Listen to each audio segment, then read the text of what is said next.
انتخابی کیمپ تھے وہاں پر بھی گہما گہمی جو تھی وہ نون لیگ کی جو مقامی رہنما ہیں ان کی تھی، یا جو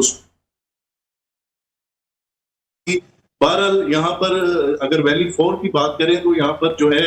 پیپلز پارٹی کے جاوید بٹ اور اسی طرح جو ہے مسلم لیگ نون سے محمد یاسین لون مد مقابل تھے، اور اگر آئی پی پی کی بات کی جائے تو ان کے حمزہ مجید بزمی جو ہے وہ یہاں سے امیدوار تھے۔ اس ویلی 4 میں مجموعی طور پر 12 امیدوار جو ہے مد مقابل تھے۔ اسی طرح ہم اگر ویلی 5 کی بات کریں تو ویلی 5 میں جو ہے یہاں بھی یہ صورتحال اس کے مطابق ہی دیکھی جیسے ویلی 4 میں تھی۔ یہاں پر جو ہے پیپلز پارٹی کے راشد اسلام اور اسی طرح مسلم لیگ نون کے جو ہے وہ احمد رضا قادری، جو اس سے پہلے بھی متعدد بار اس نشست پر جو ہے کامیابی حاصل کر چکے ہیں ماضی میں، تو ان کے درمیان مقابلہ تھا۔ اسی طرح اور بھی یہاں پر امیدوار تھے اور مجموعی طور پہ یہاں جو ہے 8 امیدوار مد مقابل تھے۔ اور دوسری جانب اگر ہم جموں 6 کی بات کریں تو یہاں پر جو ہے راجہ محمد صدیق جو مسلم لیگ نون کے امیدوار ہیں ان کی پوزیشن قدرے بہتر دکھائی دی، اور ووٹرز کی تعداد وہی دیکھنے میں آئی جو ویلی 4 اور 5 میں بھی ہمیں دیکھنے کو ملی، اور یہاں پر بھی جو ہے کافی کانٹے دار مقابلہ تھا، اور یہاں پر مجموعی طور پہ 14 امیدوار جو ہیں وہ مد مقابل تھے۔ تو دن بھر جو ہے ووٹرز کا انتظار کیا جاتا رہا کئی پولنگ سٹیشنز پر، اور جو ووٹرز ہیں ان کا تو انتظار رہا، لیکن جو ووٹ پول ہوئے ہیں تو ان کی خاصی تعداد ہمیں کم دکھائی دی، اور کئی اسٹیشن ایسے تھے جہاں پر رش تھا، بالخصوص جو اندرون آبادی میں پولنگ اسٹیشن تھے جیسے باغ سردارہ ہے، اکال گڑھ یا ایریا، وہاں پر کشمیری کمیونٹی کے کافی لوگ رہائش پذیر ہیں۔ اسی طرح جو ہے سید پوری گیٹ بنی کے علاقے میں بھی وہاں بھی خاصی رونق دکھائی دی، اور ملت قانونی کمیٹی جو خاص طور پہ یہاں کا ذکر کروں گا، یہاں پر بھی خاصی تعداد دکھائی دی۔ اور خالد چودھری صاحب، آپ تعداد کی بات کریں، ٹرن آؤٹ کی بات کریں، مظفر آباد سے ذوالفقار صاحب سے پوچھوں گی میں کہ لاسٹ ٹائم ہم نے دیکھا ہے کہ جو پہلا مرحلہ تھا اس میں 40% جو وہ ٹرن آؤٹ بتایا گیا ہے، لیکن گزشتہ اگر انتخابات کی بات کریں تو 61% ٹرن آؤٹ تھا۔ دوسری جانب ایک بیانیہ یہ بھی بنایا گیا ہے سوشل میڈیا پہ کہ انتخابات کا جو کشمیری ہیں انہوں نے بائیکاٹ کیا ہے، ٹرن آؤٹ جو وہ سرے سے کچھ ہے ہی نہیں، تو اس کو کیسے دیکھتے ہیں؟ اور یہ بھی بتائیے گا کہ پیپلز پارٹی نے ابھی انتخابات شروع ہی ہوئے تھے، تقریباً دن 12-1 بجے تک الیکشن کمیشن کے سامنے شکایات کا انبار لگا دیا تھا، تو یہ کیا معاملہ تھا؟ جی دیکھیں، پیپلز پارٹی نے اصل میں جو میرپور ڈویژن میں ان کے 4 نشستوں پر صرف ان کو کامیابی حاصل ہوئی اور 9 نشستیں مسلم لیگ نون نے جیتی ہیں، تو پیپلز پارٹی نے چونکہ یہ مرحلہ وائز انتخابات ہو رہے ہیں تو ایک ڈویژن میں جب پیپلز پارٹی کو نشستیں کم ملتی ہیں تو اگلے ڈویژن میں لوگوں کا مورال بلند کرنے کے لیے یا لوگوں کو یہ بتانے کے لیے کہ ہم ان کے لیے جدوجہد کر رہے ہیں، یہ اس طرح کا بیانیہ ایک سیاسی بیانیہ تو ہو سکتا ہے، لیکن عملاً پیپلز پارٹی کو بھی پتہ ہے کہ آزاد کشمیر میں اس وقت جو پولنگ ہے وہ فری اینڈ فیئر ہو رہی ہے، اور اس کے اوپر اگر وہ سمجھتے ہیں کہ ان کے ساتھ کوئی ناانصافی ہوئی ہے یا ان کے ساتھ کوئی زیادتی ہوئی ہے تو ان کے پاس ایک ہی آپشن ہے کہ وہ الیکشن ٹریبونل میں جائیں۔ الیکشن کمیشن جب نوٹیفکیشن جاری کر دیتا ہے تو اس کے بعد پوزیشن کو چینج نہیں کیا جا سکتا۔ دوسری بات رہی ٹرن آؤٹ کی، تو یہاں میرپور میں جو ٹرن آؤٹ تھا اس وقت میں، یہاں مظفر آباد میں آج جو ٹرن آؤٹ ہمیں نظر آیا ہے وہ نسبتاً میرپور کی نسبت مظفر آباد ڈویژن میں ٹرن آؤٹ جو ہے وہ زیادہ نظر آیا ہے۔ ابتدائی طور پر لوگوں کا یہ خیال تھا کہ شاید یہ انتخابات منعقد نہیں ہوں گے due to some security reasons, لیکن انتخابات منعقد ہو گئے، پہلا مرحلہ کامیابی سے ہو گیا ہے، اب یہ دوسرا مرحلہ جو ہے یہ مظفر آباد میں جاری ہے، تیسرا مرحلہ ظاہر ہے پونچھ میں ہونے جا رہا ہے، تو اگر مظفر آباد میں پیپلز پارٹی کو میرپور کی طرح کوئی نشستیں کم ملتی ہیں تو وہ اسی کو لے کے اپنے اسی بیانیے کے ساتھ وہ پونچھ میں جائیں گے، اس لیے کہ ہر مرحلے کے انتخابات میں ایک سیاسی جماعت نے اپنی ساکھ جو ہے اس کو برقرار رکھنا ہوتا ہے۔ تو اوورآل مجموعی طور پہ جو انتخابات ہیں وہ نسبتاً کے انتخابات ہیں ان کے مقابلے میں اگر دیکھیں تو پرامن حالات میں ہو رہے ہیں، اور الیکشن کے دن میں سیاسی کارکنوں کے درمیان برادریوں کے دوران لڑائی جھگڑے ہونا ایک روٹین کی بات ہوتی ہے، اور پولیٹیکل پارٹیز جو ہے وہ تو آپ کو پتہ ہے کہ بیانیے جو ہیں وہ بناتی رہتی ہیں بحیثیت مجموعی جو اس وقت صورتحال مظفر آباد ڈویژن کی جی بالکل۔ سردار ذوالفقار صاحب بہت شکریہ، خالد چودھری صاحب آپ کا بھی بہت شکریہ۔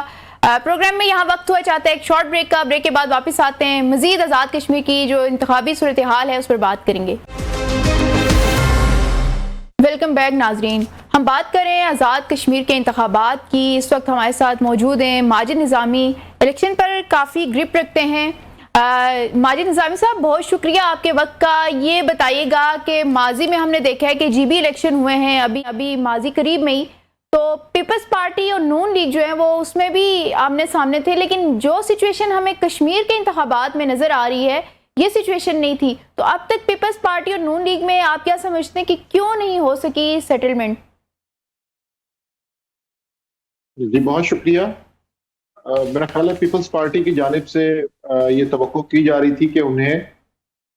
کسی بھی آئندہ آئینی ترمیم سے پہلے گلگت بلتستان اور آزاد کشمیر دونوں میں حکومت کرنے کا موقع ملے گا یا ملنا چاہیے، لیکن وہ معاملہ اب اس طرح سے ایگزیکیوٹ ہوتا نظر نہیں آ رہا، کیونکہ گلگت کے اندر مسلم لیگ نون نے جو پلانز کیے تھے وہ اس طریقے سے نہیں ہوئے. پھر الیکشن کی رات اسحاق ڈار کی اور بلاول بھٹو کی ملاقات بھی ہوئی، جس کے بعد ہم نے دیکھا کہ چیزیں پیپلز پارٹی کے حق میں چلی گئیں. یہاں پر مسلم لیگ نون کی سچویشن اس لیے بہتر ہے کہ انہوں نے تھوڑا سا زیادہ اس پہ فوکس کیا، اور یہاں پر الیکشن ڈے تک کچھ ایسی چیزیں ہو چکی تھی کہ جس سے میرے خیال میں الیکشن جو ہے وہ غیر متوازن ہو چکا تھا، یک طرفہ ہو چکا تھا. اور اس میں پہلا مسئلہ تو یہ تھا کہ تحریک انصاف موجود نہیں تھی. دوسرا معاملہ یہ تھا کہ ایکشن کمیٹی، کالعدم ایکشن کمیٹی کی جانب سے جو احتجاج کیا جا رہا ہے اس کی وجہ سے بھی کشمیر میں انریسٹ تھا. تیسرا جو معاملہ اس میں دیکھا گیا وہ یہ ہے کہ پہلے مرحلے میں نتائج کا اعلان فوراً ہی کر دیا گیا، جو کہ اصولاً نہیں ہونا چاہیے تھا. دنیا میں جتنے بھی انتخابی نظام ہیں وہاں پر اگر فیز وائز الیکشنز ہوتے ہیں تو اس میں جو نتائج کا اعلان ہے وہ ایک ساتھ کیا جاتا ہے. لیکن جب اس ڈویژن میں پچھلے ہفتے جو الیکشنز ہوئے اس میں انہوں نے نتائج کا اعلان بھی کر دیا، تو اس سے یہ سارا کا سارا معاملہ یک طرفہ ہو گیا. اور اب مجھے لگتا ہے کہ اس مرحلے کے اندر بھی جو مہاجر سیٹس ہیں 12، اس میں کم از کم 7 تو مسلم لیگ نون کے پاس آ رہی ہیں، 10 بھی ہو سکتی ہیں، 11 بھی ہو سکتی ہیں. بالکل اسی طرح جو مظفر آباد ڈویژن ہے وہاں پر جہاں جن حلقوں میں الیکشن ملتوی ہوا ہے ان کے علاوہ بھی مسلم لیگ نون کی پوزیشن بہتر لگ رہی ہے. تو اگر تو آج ریزلٹس مسلم لیگ نون کے حق میں آتے ہیں تو پھر الیکشن کا جو تیسرا فیز ہے وہ بالکل رسمی سا اور بے معنی سا ہو جائے گا، کیونکہ اس کے اندر اس طرح سے کوئی تھرل موجود نہیں ہوگی. اگر تو سرپرائز ایلیمنٹ موجود ہوتا، دونوں مرحلوں کے نتائج کا اعلان نہ کیا جاتا، تو ہم یہ تصور کر سکتے تھے کہ تیسرا مرحلہ بھی جو ہے وہ گہما گہمی کے ساتھ ہوگا. لیکن اب تیسرے مرحلے کی بات کریں تو یہاں میرا سوال لے لیجئے کہ بلاول بھٹو زرداری نے یہ کہا ہے کہ انتخابات میں یہ تنازع تب شروع ہو گیا جب حکومتی ایک وزیر نے یہ کہا کہ ہماری گنتی تو 10 سے شروع ہو رہی ہے. پھر اس کے بعد پیپلز پارٹی کے پہلے مرحلے میں تحفظات بھی سامنے آئے. پیپلز پارٹی نے آج دھمکی بھی لگا دی ہے کہ ہم تیسرے مرحلے میں بائیکاٹ بھی کر سکتے ہیں. اور اس کے علاوہ ہم دیکھ رہے ہیں کہ صبح سے شکایات کا انبار بھی وہ الیکشن کمیشن میں لگا چکے ہیں. تو تیسرے مرحلے میں اگر وہ بائیکاٹ کرتے ہیں، ٹھیک ہے نون لیگ کی اکثریت آ جائے گی، وہ جیت جائیں گے، لیکن جو انتخابات کی یہ پروسیس ہے اس کی کیا اہمیت رہ جائے گی کہ صرف ایک پارٹی آپ کے پاس بچ جائے گی. آئی پی پی کی ہم دیکھ رہے ہیں کہ کوئی اس طرح سے وہاں پر سیٹس تو نکلی نہیں ہے اب تک، لیکن پیپلز پارٹی آپ کی بڑی جماعت ہے، اس کے علاوہ پی ٹی آئی آپ کی بڑی جماعت تھی، تو دونوں بڑی جماعتیں تیسرے مرحلے میں تو ہوں گی نہیں. جی بالکل، اسی وجہ سے ڈے 1 سے جو الیکشن کا پروسیس ہے یہ ہو تو رہا ہے، اسکیجول کے ذریعے اس پہ عمل درآمد تو کیا جا رہا ہے، لیکن کیا یہ شفاف انتخابات ہیں؟ کیا اس کے اندر عوامی شمولیت موجود ہے؟ کیا اس میں تمام سیاسی جماعتوں کو مقابلہ کرنے کی آئینی اور سیاسی آزادی موجود ہے؟ اس کا جواب نہیں میں ہے. تو جب یہ اتنے ifs and buts موجود ہیں تو اس وقت یہ الیکشن ایک یک طرفہ الیکشن کی صورت اختیار کر گیا ہے کہ جس میں مسلم لیگ نون ہی آگے نظر آ رہی ہے. اب اس معاملے کے اندر اگر پیپلز پارٹی اپنا احتجاج ریکارڈ کرواتے ہوئے تیسرے فیز سے بائیکاٹ کا اعلان بھی کرتی ہے تو مسلم لیگ نون اس قد تک کمفرٹیبل ہو چکی ہوگی کہ وہ اگر آج کے ریزلٹس کو دیکھا جائے اور وہ 20+ پہ چلے جاتے ہیں تو یہ 53 کا ایوان ہے، اس کے اندر انہیں کوئی خاص مشکل یا مسئلہ نہیں ہوگا، وہ سنگل لارجسٹ پارٹی بن کے سامنے آ جائیں گے. لیکن چیلنج وہی موجود ہے کہ کیا کشمیر کی صورتحال کا حل الیکشنز ہیں؟ میرا خیال ہے کہ ایسا نہیں ہے. الیکشنز پہلے بھی ہوتے ہیں کشمیر میں, کیبنٹ پہلے بھی بنتی ہے اور پرائم منسٹرز آتے بھی ہیں جاتے بھی ہیں, لیکن ان کی عوام سے کنیکٹیوٹی کے اندر ایشوز ہیں, جس کی وجہ سے ہمیں پتہ چلتا ہے کہ سڑکوں کے اوپر احتجاج اور جلاؤ گھیراؤ کا مسئلہ موجود ہے, اپوزیشن کا ایک ویکیوم وہاں پہ ہے. تو اگر پیپلز پارٹی یہاں پر اپوزیشن بینچز پر بھی بیٹھتی ہے تو مسئلہ جوں کا توں رہے گا کہ پارٹی کی جو اپوزیشن ہے کیا وہ عوامی اپوزیشن کے ساتھ کنیکٹ کر رہی ہے یا نہیں کر رہی, اس کا جواب نہیں میں. ماجد نظامی صاحب, پیپلز پارٹی کی حکومت کے وقت بھی اگر کشمیر کی بات کریں تو سچویشن ایسی تھی, اور یہاں فیڈرل میں اگر بات کریں اتحادی حکومت ہونے کے باوجود پیپلز پارٹی کے سچویشن ایسی نظر آ رہی تھی کہ جیسے کشمیر میں وہ اپوزیشن ہی ہے. تو اب یہ بتائیں کہ نون لیگ کی گورنمنٹ بنتی ہے تو کشمیر کی صورتحال پہ کیا فرق پڑے گا؟ کشمیر میں بھی نون لیگ کی گورنمنٹ ہوگی اور مرکز میں بھی. دیکھیے, آزاد کشمیر کی ہسٹری میں پچھلے 25 سے 30 سال سے یہ ٹرینڈ موجود ہے کہ آزاد کشمیر کی جو الیکشن کے ریزلٹس ہیں وہ کبھی بھی مرکزی حکومت کے خلاف نہیں گئے. ہمارے پاس پچھلے 8 سے 10 الیکشنز کے جو ریزلٹس ہیں اس میں یہ صاف پتہ چلتا ہے کہ مرکز میں جس کی حکومت ہوگی آزاد کشمیر میں عوام اسی کی طرف جائیں گے. اس کی ڈفرینٹ ریزنز بھی ہیں, ڈپینڈنسی ہے, مالی مسائل ہیں, وفاق کے اوپر انحصار بہت زیادہ ہے, پروفیٹیبل ایڈمنسٹریٹو یونٹ نہیں ہے آزاد کشمیر, تو یہ اس کی ریزنز ہیں. لیکن اس مرتبہ لیکن ایک ریزن یہ بھی تو نہیں ہے جو رانا ثناء اللہ کے ساتھ بیان منسوب کیا جا رہا ہے کہ انہوں نے کہا کہ 10 سے ہماری گنتی شروع ہوتی ہے, مہاجرین کی نشستوں کی طرف ان کا اشارہ تھا, تو جس کی حکومت اس کی مہاجرین کی نشستیں. دیکھیے, مہاجرین کی نشستوں کا بڑا دلچسپ معاملہ ہے کہ ان کی جو ڈیلیمیٹیشن ہے اس کے اوپر بات ہونی چاہیے, اور یہ جو کشمیر کے اندر مطالبہ ہے کہ مہاجر نشستوں کو ری وزٹ کیا جائے یہ بالکل درست مطالبہ ہے. اس کی وجہ یہ کہ ان کی جو ڈیلیمیٹیشنز ہیں وہ دیکھ کے بالکل حیرانی ہوتی ہے کہ یا تو کسی حلقے کے اندر 3000 ووٹ ہے تو کسی حلقے کے اندر 1 لاکھ ووٹ ہے, ایک حلقہ جو ہے وہ شہر کے کچھ حصوں پہ مشتمل ہے تو ایک حلقہ جو ہے وہ 2 صوبوں پہ مشتمل ہے, ایک حلقہ جو ہے وہ ایک ڈسٹرکٹ پہ مشتمل ہے, تو ایک حلقہ جو ہے وہ پاکستان کے 90 سے زائد ضلعوں پر مشتمل ہے. تو یہاں پر یہ شفافیت کے مسائل موجود ہیں اور ڈے 1 سے موجود ہیں, ان کے اوپر بات نہیں کی جا رہی تھی. لیکن اب بہرحال جب یہ چیز سامنے آئی ہے, مہاجر نشستوں کا معاملہ یہ کہ 7 نشستیں تو اوور آل پنجاب کے اندر ہی آتی ہیں, اور جو باقی نشستیں بھی ہیں ان کے اندر خیبر پختونخوا کی, اسلام آباد کی جو نشستیں ہیں اس میں بھی مسلم لیگ نون کا بڑا عمل دخل ہے. تو اس لیے جب مسلم لیگ نون نے بات کی تھی کہ ہم 10+ سے آگے جائیں گے تو اس کا مطلب یہ تھا کہ مہاجر نشستوں میں انہیں کسی اپوزیشن کا سامنا نہیں ہوگا اور یہاں پر وہ کلین سویپ کر لیں گے. جی بہت شکریہ نظامی صاحب آپ کے وقت کا. یہاں وقت ہو جاتا ہے شارٹ بریک کا, ہمارے ساتھ رہیے گا. ویلکم بیک ناظرین, ہم بات کریں گے ایران امریکہ تنازع پہ. ہمارے ساتھ موجود ہیں سابق سفیر جی آر بلوچ صاحب. السلام علیکم سر. وعلیکم السلام. وعلیکم السلام. بہت شکریہ آپ کے وقت کا. جی آر بلوچ صاحب, یہ بتائیے گا کہ کیسے دیکھ رہے ہیں یہ جنگ جو ہے وہ, اس میں تو تمام کے تمام اندازے جو ہیں وہ غلط ثابت ہو رہے ہیں, ٹرمپ تو مزید پھنستے جا رہے ہیں اس میں. شکریہ. دیکھیے, پہلے تو ہمیں سمجھنے کی ضرورت ہے کہ جو دونوں فریقین ہیں وہ ان کی اوورال اسٹریٹجی کیا ہے. دیکھیے, ایران ایک اپنی ایگزسٹنس کی وار لڑ رہا تھا. It's a war for existence, کہ اس کی اپنی وجود as a state, ideological state اور ایز اے ریجیم, یہ تینوں جو ہیں دونوں جو ہیں وہ اسٹیک کے اوپر ہے. اور پلس آف کورس اس اکنامک وائبلٹی, کیونکہ بیسیکلی وہ آئل ایکسپورٹنگ کنٹری ہے. ڈسپائٹ دیٹ ایران نے یہ رسک لیا کہ اس نے دنیا کی جو چوک پوائنٹ ہے اس کو بند کر دیا کہ آئل نہ جائے گا نہ آئے گا. اس کا مطلب اس میں وہ کیلکولیٹ کر چکے تھے کہ ریزیلینس ہے اس کی قوم میں, اور ان کے اندر کہ وہ 1 ماہ 4 ماہ 5 ماہ اب تو 6 ماہ ہو گئے کو وہ برداشت کر سکیں گے, جو برداشت کرتے رہے ہیں. چونکہ یہ ہمیں کہنا پڑتا ہے کہ اتھارٹیرین ریجیم کا یہی خاصہ ہوتا ہے کہ ان کا